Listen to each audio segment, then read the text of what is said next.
በምዕራባውያን ታሪክ ውስጥ ይህች ሀገር ብዙ ጊዜ እንደ ጠላት ትሳላለች።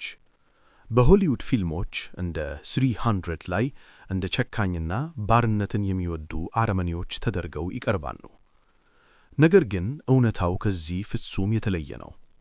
ይህች ሀገር ግሪክና ሮም ገና የሸክላ ቤት እየሰሩ ባሉበት ዘመን የዓለምን ግማሽ ሕዝብ የሚያስተዳድር ግዙፍ ኢምፓየር ገንብታ ነበር። ይህች ሀገር ባርነትን የተዝጊየፈች፣ ለሃይማኖት ነጻነት ክብር የሰጠች እናም የሰብአዊ መብት የሚለውን ጽንሰ ሐሳብ ለመጀመሪያ ጊዜ በድንጋይ ላይ የቀረጸች ናት።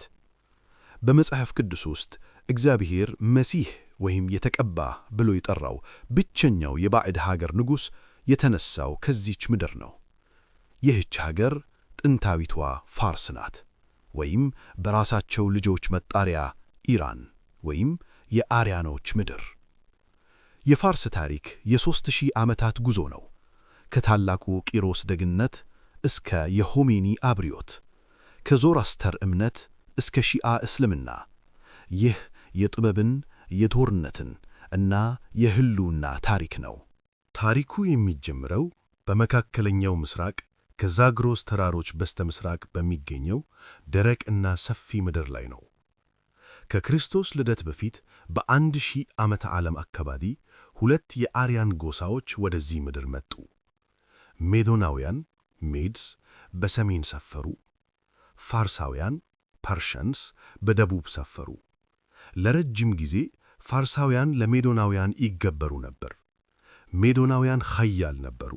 ከባቢሎን ጋር ተባብረው ጨካኙን የአሦር ኢምፓየር አሲሪያ ጥለው ነበር። ነገር ግን ከክርስቶስ ልደት በፊት በ559 ዓመተ ዓለም በደቡብ በሚገኘው የፋርስ ጎሳ ውስጥ አንድ ወጣት ንጉሥ ወደ ሥልጣን መጣ። ስሙ ቂሮስ ነበር። ታላቁ ቂሮስ፣ ሳይረስ ዘ ግሬት፣ የዓለም አባት። የቂሮስ አወላደድ እንደ ተረት ነው።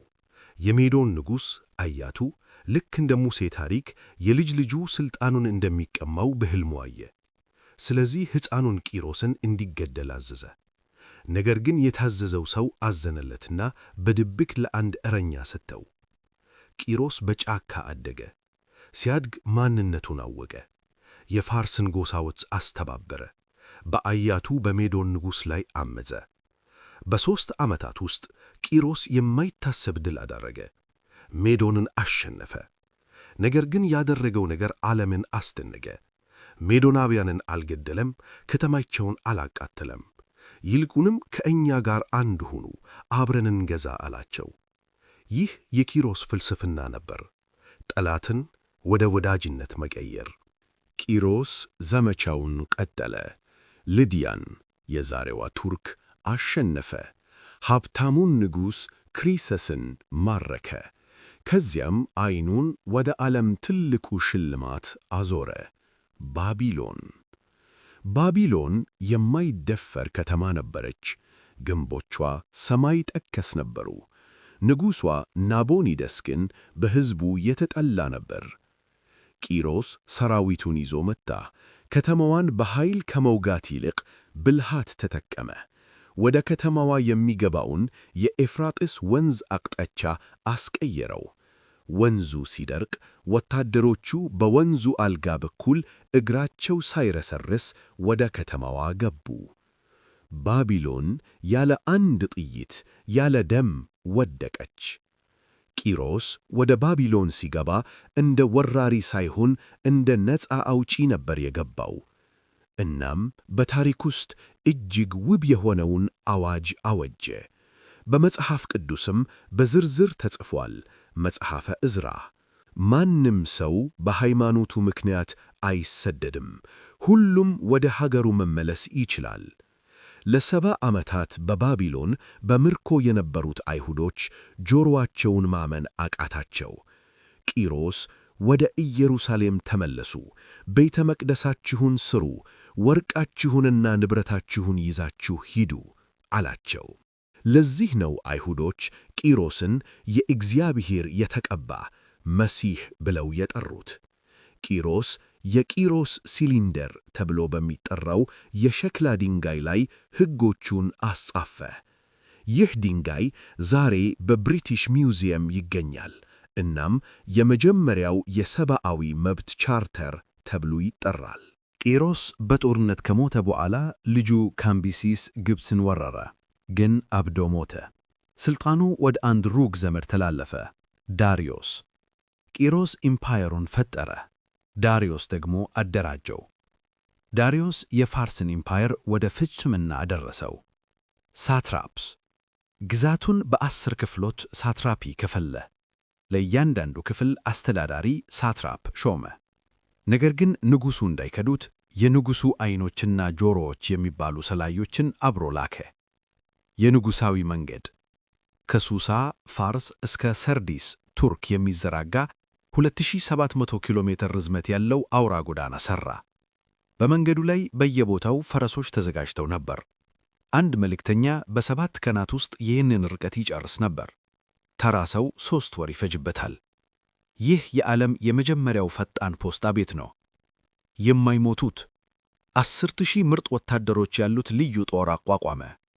የማይሞቱት የተባሉት አንዱ ሲሞት ወዲያውኑ በሌላ ስለሚተካ ቁጥራቸው መቼም ከ10,000 ስለማይጎድል ነው። ዳሪዮስ የፋርስን ክብር የሚያሳይ አዲስ ከተማ ለመገንባት ፈለገ። ፐርሴፖሊስ፣ የፋርሳውያን ከተማ። ይህች ከተማ የተገነባችው በባሮች ሳይሆን ደሞዝ በሚከፈላቸው ሠራተኞች ነበር። ግዙፍ አዳራሾች፣ ከመሬት 20 ሜትር የሚረዝሙ ምሰሶች እና ከወርቅ እና ከብር የተሠሩ ግድግዳዎች ነበሯት። ከኢትዮጵያ እስከ ህንድ፣ ከግሪክ እስከ ግብፅ ያሉ 23 ሀገራት መሪዎች በየዓመቱ ስጦታ ሊያቀርቡ ወደ ፐርሴፖሊስ ይመጡ ነበር። ይህች ከተማ የዓለም ማዕከል ነበረች። ነገር ግን የፋርስ ኢምፓየር አንድ ችግር ነበረበት። በምዕራብ በኩል ያሉ ትናንሽ እና አስቸጋሪ ከተሞች፣ ግሪኮች። ዳሪዮስ ግሪኮችን ለመቅጣት ላከ። በማራቶን ጦርነት ተሸነፈ። ልጁ ጠረክሲስ፣ በመጽሐፍ ቅዱስ አርጤክሲስ የተባለው አባቱን ለመበቀል ግዙፍ ጦር 2 ሚሊዮን ይባላል፣ ግን ምናልባት 200,000 ይሆናል፣ ይዞ ዘመተ። ጠረክሲስ አቴንስን አቃጠለ። በቴርሞፒሌ 300 ስፓርታውያን ድል አደረገ። ነገር ግን በሳላሚስ የባሕር ጦርነት ተሸነፈ። ፋርሳውያን ወደ ሀገራቸው ተመለሱ። ይህ ጦርነት የፋርስን ጦር አላጠፋውም፣ ነገር ግን የማይበገሩ ናቸው የሚለውን ስም አጠፋው። ከጠረክሲስ በኋላ የመጡት ንጉሶች ደካማ ነበሩ። በቤተ መንግሥት ሴራ፣ በመርዝ እና በግድያ ተጠመዱ። ኢምፓየሩ በውስጥ በሰበሰ። እናም ከምዕራብ አንድ ወጣትና ጀግና መቄዶንያዊ አባቶቹ በፋርስ የደረሰባቸውን ለመበቀል እየመጣ ነበር። ታላቁ እስክንድር፣ አሌክዛንደር ደ ግሬት።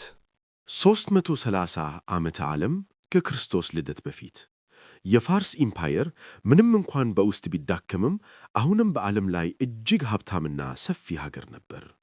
የንጉሡ ዳሪዮስ ሦስተኛ ጦር በመቶ ሺዎች ይቆጠር ነበር። ነገር ግን ከምዕራብ የመጣው ወጣት ታላቁ እስክንድር ተራ ወራሪ አልነበረም። እሱ የጦር ስልት ሊቅ ነበር። በሦስት ታላላቅ ጦርነቶች ግራኒከስ፣ ኢሰስና ጋውጋሜላ የፋርስን ግዙፍ ጦር ደመሰሰው። በመጨረሻው ጦርነት ጋውጋሜላ ዳሪዮስ ከጦር ሜዳ ሸሸ። የራሱ ጄኔራሎች ገደሉት። እስክንድር ወደ ፐርሴፖሊስ፣ ወደዚያች የዓለም ቆንጆ ከተማ ገባ። በዚያች ሌሊት እስክንድርና ጄኔራሎቹ በፋርስ ቤተ መንግሥት ውስጥ ሰከሩ። በአንድ ሴተኛ አዳሪ ታይስ አስተያየት አቴንስን ያቃተሉትን እንበቀል ብለው ችቦ አነሱ። በአንድ ሌሊት የዳሪዮስና የተረክሲስ ወርቃማ ከተማ አመድ ሆነች። ዛሬ የምናያቸው የፐርሴፖሊስ ፍርስራሾች የዚያች እብድ ሌሊት ውጤት ናቸው። እስክንድር ግን ፋርስን ለማጥፋት ብቻ አልመጣም፣ ሊገዛት ነበር። የፋርስን ልብስ ለበሰ፣ የፋርስ ልዕልት አገባ። 10,000 ወታደሮቹም የፋርስ ሴቶችን እንዲያገቡ አደረገ። ምስራቅና ምዕራብ አንድ ይሆናሉ አለ። ነገር ግን እስክንድር በወጣትነቱ ሞተ። ኢምፓየሩ ተከፋፈለ። ፋርስ በግሪክ ጄኔራሎች ሰሉሲዶች እጅ ወደቀች። ግሪኮች ፋርስን ለረጅም ጊዜ መግዛት አልቻሉም።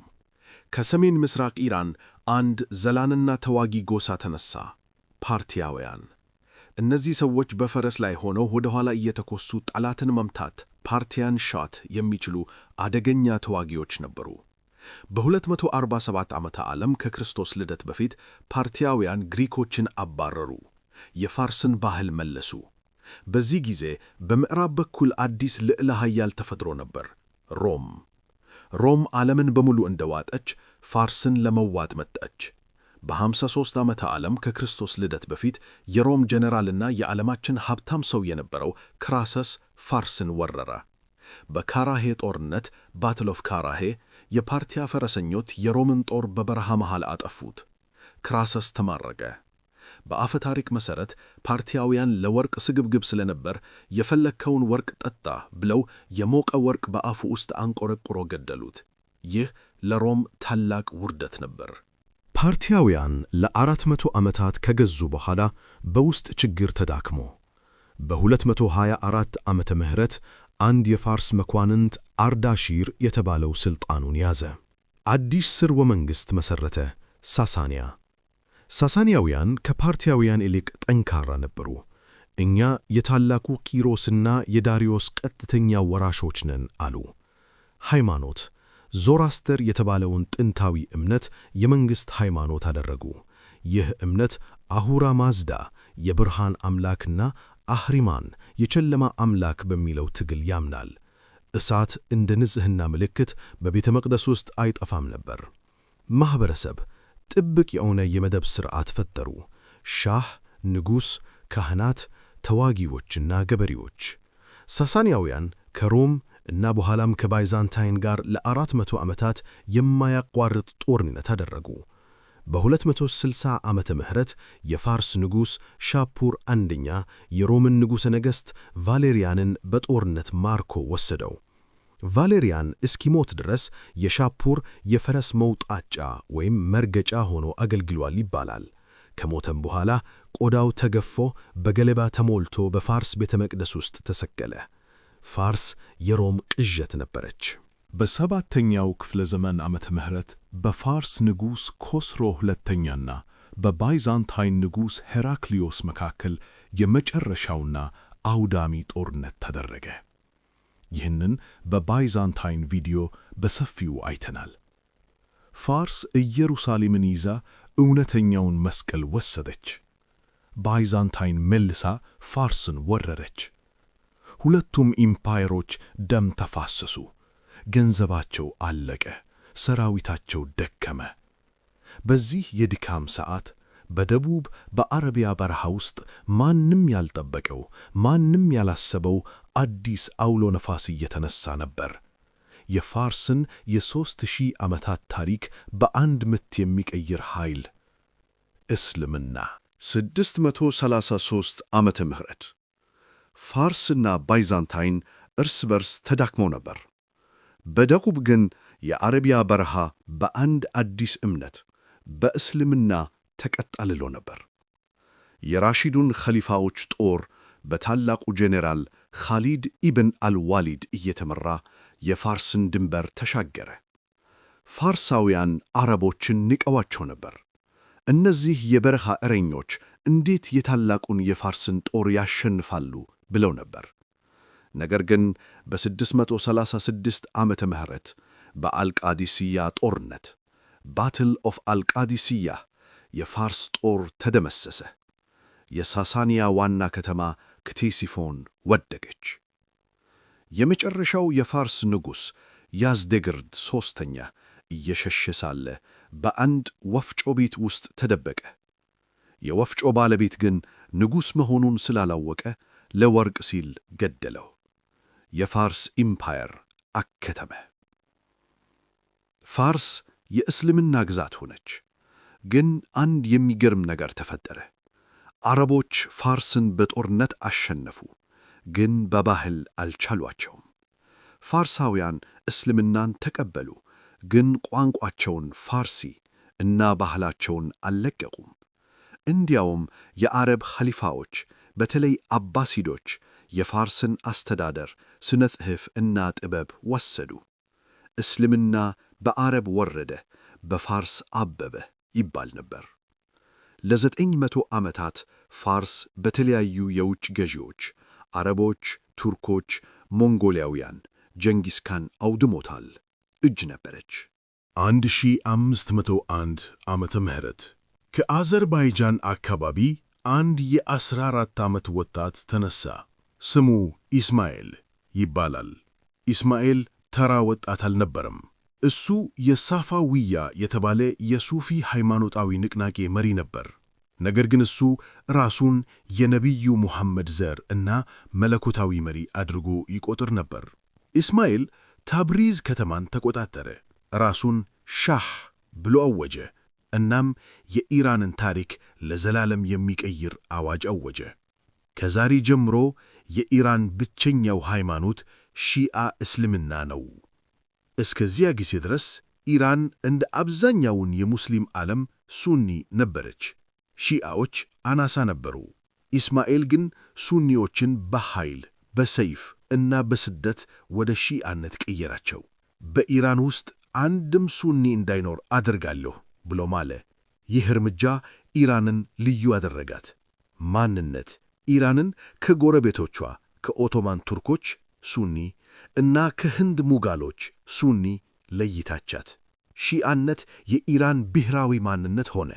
ግጭት ይህ ለዘመናት የሚቀጥል ጦርነትን ወለደ። የኦቶማን ሱልጣን ጨካኙ ሰሊም ድግሪም የሺያን መስፋፋት እንደ ስጋት አየው። እነዚህ መናፍቃን ናቸው አለ። በ1514 ዓመተ ምህረት የኦቶማን ጦርና የሻህ ኢስማኤል ጦር በቻልዲራን ተገናኙ። ኦቶማኖች ዘመናዊ መደፍ እና ጠመንጃ ነበራቸው። ፋርሳውያን ኪዚልባሽ ሰይፍና ቀስት ብቻ ነበራቸው። ጠመንጃን ፈሪዎች የሚጠቀሙት መሳሪያ ብለው ይንቁ ነበር። ውጤቱ እልቂት ነበር። የኦቶማን መደፎች የፋርስን ፈረሰኞች አረገፏቸው። ሻህ ኢስማኤል ቆስሎ ሸሸ። ከዚህ ሽንፈት በኋላ ኢስማኤል ዳግመኛ አልሳቀም ይባላል። በሐዘን ጠጥቶ ሞተ። ነገር ግን ዘሩ ቀጠለ። የሳፋቪድ ኢምፓየር አበበ። ኢስፋሃን የተባለችው አዲሷ ከተማ በዓለም ላይ እጅግ ውብ ከሆኑት አንዷ ሆነች። ኢስፋሃን የዓለም ግማሽ ናት። ኢስፋሃን ኢዝ ሃፍ ኦፍ ዘ ወርልድ ይባል ነበር። በ18ኛው ክፍለ ዘመን መጨረሻ ሳፋቪዶች ወደቁ። ቃዣር የተባለ ስርወ መንግሥት ሥልጣን ያዘ። ነገር ግን ዓለም ተቀይሮ ነበር። አውሮፓውያን ሩሲያና እንግሊዝ ኃያል ሆኖ ነበር። ሩሲያ ከሰሜን እየገፋች የፋርስን ግዛቶች ጆርጂያና አዘርባይጃን ወሰደች። እንግሊዝ ከህንድ በኩል እየመጣች ተጽዕኖ ፈጠረች። ፋርስ የሁለቱ ኃያላን የቼዝ ጨዋታ ዘ ግሬት ጌም መጫወቻ ሆነች። ነገሥታቱ ሻሆቹ ደካማና አባካኝ ነበሩ። ሀገሪቱን ለማዘመን ገንዘብ ሲያጡን መሬትና ንግድ መብቶችን ለውጭ ሀገራት ይሸጡ ነበር። በ1908 ዓመተ ምህረት አንድ ነገር ተገኘ፣ ዘይት። እንግሊዞች በኢራን ውስጥ ዘይት አገኙ። አንግሎ ፐርሺያን ኦይል ካምፓኒ ተቋቋመ። የኢራን ሀብት ወደ እንግሊዝ መፍሰስ ጀመረ። ሕዝቡ ተራበ። ንጉሡ ግን በአውሮፓ ይዝናና ነበር። ሕዝቡ ተቆጣ፣ ለውጥ ፈለገ። እናም አንድ ወታደር ሬዛ ካን ይህንን ለውጥ በኃይል ሊያመታ ተዘጋጀ። 1921 ዓመተ ምህረት ፋርስ በብጥብጥና በድህነት ውስጥ ነበረች። የቃጃር ንጉሥ በአውሮፓ እየተዘናና ነበር። በዚህ ወቅት ሬዛ ካን የተባለ አንድ ኮሳክ መኮንን ጦሩን ይዞ ቴህራንን ተቆጣጠረ። መፈንቅለ መንግሥት። ሬዛ ካን ልክ እንደ ቱርኩ መሪ አታቱርክ ሀገሩን ለማዘመን ቆርጦ ነበር። በ1925 ዓመተ ምህረት ራሱን ሻህ ንጉሥ አድርጎ አወጀ። አዲስ ስርወ መንግሥት መሠረተ፣ ፓህላዊ። ሬዛ ሻህ የሀገሪቱን ስም ከፋርስ ወደ ኢራን ቀየረ። የባቡር ሐዲድ ዘረጋ። ሴቶች ቻዶር ቡርቃ እንዳይለብሱ አዘዘ። ትምህርት ቤቶችን ከፈተ። ነገር ግን በሁለተኛው የዓለም ጦርነት ወቅት ከሂትለር ጋር ወገነ ተብሎ ተጠርጥሮ በእንግሊዝና በሩሲያ ተገዶ ከሥልጣን ወረደ። ልጁ ሙሐመድ ሬዛ ፓህላዊ ዙፋኑን ተረከበ። ወጣቱ ሻህ ደካማ ነበር። እውነተኛው ኃይል በፓርላማው እጅ ነበር። በ1925 ዓመተ ምህረት የኢራን ሕዝብ ሙሐመድ ሞሳዴቅ የተባለውን የነጻነት ታጋይ ጠቅላይ ሚኒስትር አድርጎ መረጠ። ሞሳዴቅ አንድ ታሪካዊ እርምጃ ወሰደ። የኢራን ዘይት የኢራን ሕዝብ ነው። እንግሊዞች እየዘረፉን ነው። ስለዚህ የዘይት ኩባንያውን አንግሎ ፐርሺያን ኦይል ኮምፓኒ ወደ ሕዝብ ንብረትነት እናዞራለን። ናሽናላይዜሽን። እንግሊዝ አበደች። ይህ ስርቆት ነው አለች። አሜሪካን እርዳታ ጠየቀች። ሞሳዴቅ ኮሚኒስት ነው ብላ ዋሸች። የአሜሪካው CIA እና የእንግሊዙ MI6 አንድ ምስጢራዊ ዘመቻ አቀዱ፣ ኦፕሬሽን አጃክስ። በነሐሴ 1925 ዓመተ ምህረት CIA በቴህራን ጎዳናዎች ላይ ወንበዴዎችን ቀጥሮ ሕይወት አስነሳ። የሻሁ ታማኝ ወታደሮች ቤተ መንግሥቱን ከበቡ። ሞሳዴቅ ተያዘ። በዴሞክራሲ የተመረጠው መሪ ተወገደ። ሻህ ንጉሡ ፍጹም ሥልጣን ይዞ ተመለሰ። ይህ ክስተት የኢራን ሕዝብ በአሜሪካ ላይ ያለውን እምነት ለዘላለም አጠፋው። ሻህ አሜሪካን ወዳጅ አደረገ። በዘይት ዶላር ታጠበ። ኢራንን የመካከለኛው ምስራቅ አሜሪካ ለማድረግ ሞከረ። ነጩ አብዮት ዋይት ሬቮሉሽን በሚል መሬት አከፋፈለ። የሴቶች መብት አከበረ። የአሜሪካ የጦር መሳሪያ F-14 ቶምካት ገዛ። ነገር ግን ሻህ ሕዝቡን ረሳ። በሳቫክ የተባለ ጨካኝ ምስጢራዊ ፖለቲካ ተጠቅሞ ተቃዋሚዎችን አሰቃየ። እስር ቤቶች ሞሉ። በ1901 ዓመተ ምህረት የፋርስን 2005ኛ ዓመት ለማክበር በረሃ ላይ ባዘጋጀው ግዙፍ ድግስ በሚሊዮን የሚቆጠር ዶላር አባከነ። ሕዝቡ ግን ድሃ ነበር። ሻህ የአሜሪካ አሻንጉሊት ነው የሚለው ጥላቻ በረታ። በዚህ ወቅት አንድ አረጋዊ የሃይማኖት አባት ከስደት ከፓሪስ ሆነው በካሴት መልእክት ይልኩ ነበር። አያቶላህ ሩሆላህ ኮሜኒ። ሻህ ከሃዲ ነው፣ እስልምናን አዋርዷል፣ አሜሪካ ታላቁ ሰይጣን ናት እያሉ ሰበኩ። በ1978 ዓመተ ምህረት ዓመቱ ፈነዳ። በሚሊዮኖች የሚቆጠሩ ኢራናውያን ኮሚኒስቶች፣ እስላሞች፣ ተማሪዎች ሞት ለሻህ እያሉ ወደ ጎዳና ወጡ። ወታደሩ ተኩሶ ሊመልሳቸው አልቻለም። ሻህ ታመመ፣ ካንሰር ነበረበት። የአሜሪካ ፕሬዚዳንት ካርተር ድጋፉን ናፈገው። ጥር 16 1979 ዓመተ ምህረት ሻህ ቴህራን ኤርፖርት ላይ አይኑ እንባ ሞልቶ አውሮፕላኑን ይዞ ከሀገር ሸሸ። ዳግም አልተመለሰም። ከሁለት ሳምንት በኋላ የካቲት 1 ኮሜኒ ልክ እንደ መሲህ ከፓሪስ ተመለሰ። ሚሊዮኖች ተቀበሉት። ኢራን ተቀየረች። ከንጉሣዊ አገዛዝ ወደ የኢራን እስላማዊ ሪፐብሊክ። ዘመናዊነት ተሻረ። ሻሪያ ሕግ ሆነ። ሴቶች እንደገና ሂጃብ እንዲለብሱ ተገደዱ። አብዮቱ እንደተሳካ ተማሪዎች በቴሄራን የሚገኘውን የአሜሪካ ኤምባሲ ወረሩ። 52 አሜሪካውያንን ለ444 ቀናት አገቱ። ይህ በአሜሪካና በኢራን መካከል ያለውን ግንኙነት ለዘላለም ቆረጠው።